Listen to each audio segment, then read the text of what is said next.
Hello everyone, welcome back to Deterministic Optimization. My name is Andy Sun. I'm assistant professor in the Storr School of Industrial and Systems Engineering at Georgia Tech.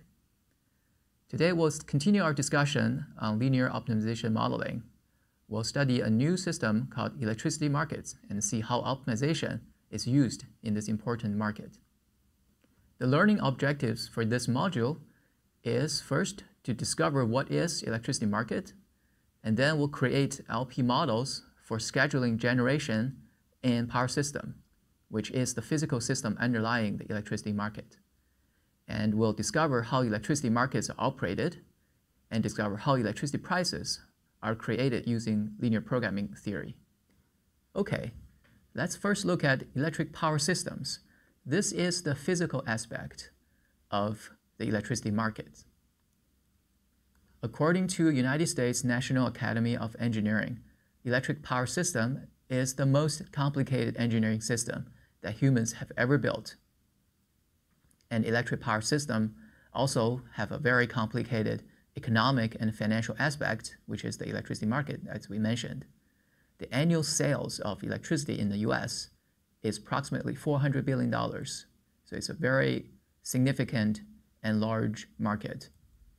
And operating the power system and operating the electricity market involve a lot of optimization. And we'll see some important aspects of power system modeling and electricity market operation in this module. Okay, let's first look at what is power system. What is the composition of power system? The composition of power system is illustrated in this picture. So it's all about generation, transmission, and distribution of electricity. As you see in this picture, in the bottom here, the electricity is usually generated in central power plant or generation stations. The electricity is generated from here in different means, and then the electricity is sent through a so-called step-up transformer just to raise the voltage from a relatively low level to a very high level. And this electricity is sent through transmission lines or a transmission network at very high voltage through a very long distance. So the higher the voltage is, the lower the current is for a fixed amount of energy. Therefore, the thermal loss is minimized. So that's why for long distance transmission of electricity, the voltage usually is really, really high. And then when the electricity is getting close to the end users, the electricity voltage will be stepped down to a very low voltage. For example, in this room here, we have a voltage of 120 volts. That is the end user's voltage. So this part of the system is called distribution. So this is the basic composition of a power system, from generation to transmission network to the distribution network. And the electricity market will cover all three aspects. And there are various equipment used in the electric power system, from very big generation units or power plants, for example, this one, probably burning coal or natural gas, and then to hydroelectric generation. You will see big dams and big generators there. And nuclear power plant is also a very important source of electricity generation in this country. We also have more and more renewable energies, for example, wind turbines and wind farms. These are all different types of generators. And as I said, the next aspect is transmission. The electricity generated will be transmitted through all these transmission lines and huge transmission towers. And when it gets closer to users, the voltage will be stepped down. This is a substation where there are transformers that reduce the electricity voltage from very high to low voltage and send it or distribute it to the end users. So let's look at a brief history of power systems, especially in this country. The power system was invented by the famous Thomas Edison in 1882, when Edison introduced a DC system in New York, Manhattan, Pearl Street, and serving 59 customers within a very small region, a 1-mile radius. A few years later, Tesla, who is the major arrival of Edison introduced the rival system called AC system in Westinghouse, which became later the major standard and is used today throughout the world.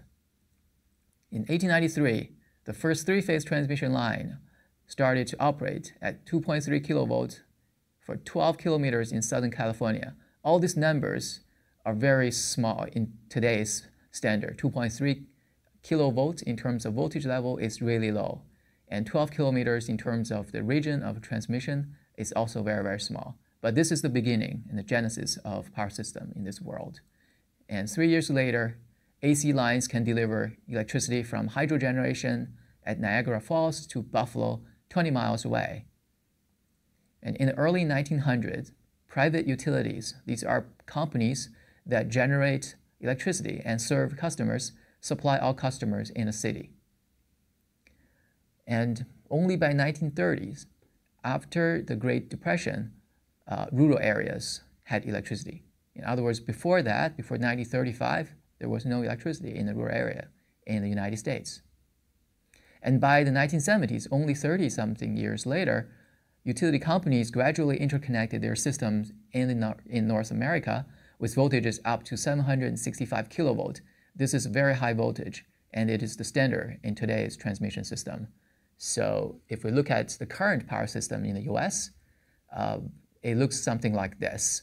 This is the US continent, and we'll see different colors of lines, meaning different levels of voltages, but all of these are backbone high voltage transmission lines. From far away, this looks like blood vessels, and really literally supply life to this society. And at night, this is an image taken by a satellite by NASA. The power system looks like this one. And you can see a lot of bright spots. These are cities or load centers. And if you look carefully, you can actually identify almost all the state capitals as the bright spots in this picture. So now let's look at the economic aspect or the electricity market aspect of the power system. In the early 1900s, as we said, private utility companies supply all customers in the city. That means the utility companies own generation, transmission, and distribution, everything. And it's called natural monopoly or vertical monopoly. And government or states stepped in to begin regulation, to regulate these monopoly companies. And after Great Depression by 1935, Congress passed laws to establish national regulation to break up large interstate utility companies. And another big event happened in 1973, the oil crisis, increased fossil fuel prices significantly, costs for conservation and growing environmental concerns, and electricity price or electricity rates also increased quite significantly. So a few years later, Congress passed another important law which mandated utilities must purchase power from independent generators located in their service territory. In other words, the Congress started to introduce competition. It took another decade or two to reach a real breakthrough. In 1992, National Energy Policy Act is a major opening to competition, which requires utility companies to provide non-discriminatory access to the high-voltage transmission to generator companies. The purpose is to foster generation competition, so the generation companies who do not own any transmission system can use the transmission lines and transmission network equally. And a few years later, we'll see a creation of deregulated electricity markets. So here is the current situation. In the United States continent, we have many electricity markets now.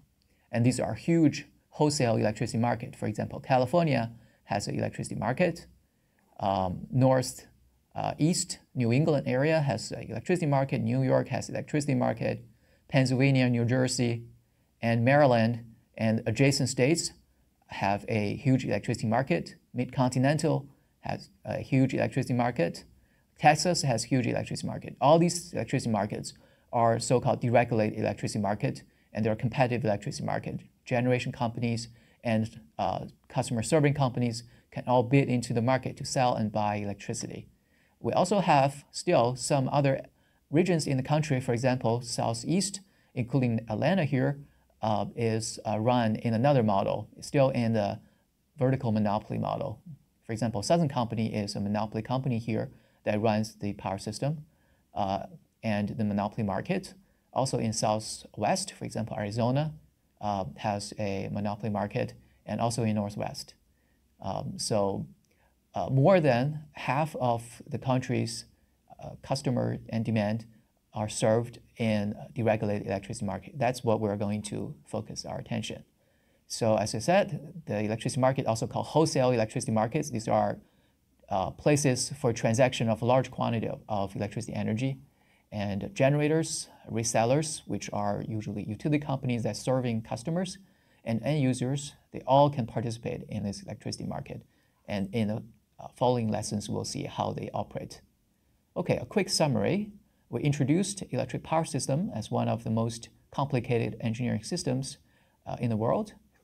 And we learned about its brave history and key moments of development. And we look forward to learn more about electricity markets. Thank you.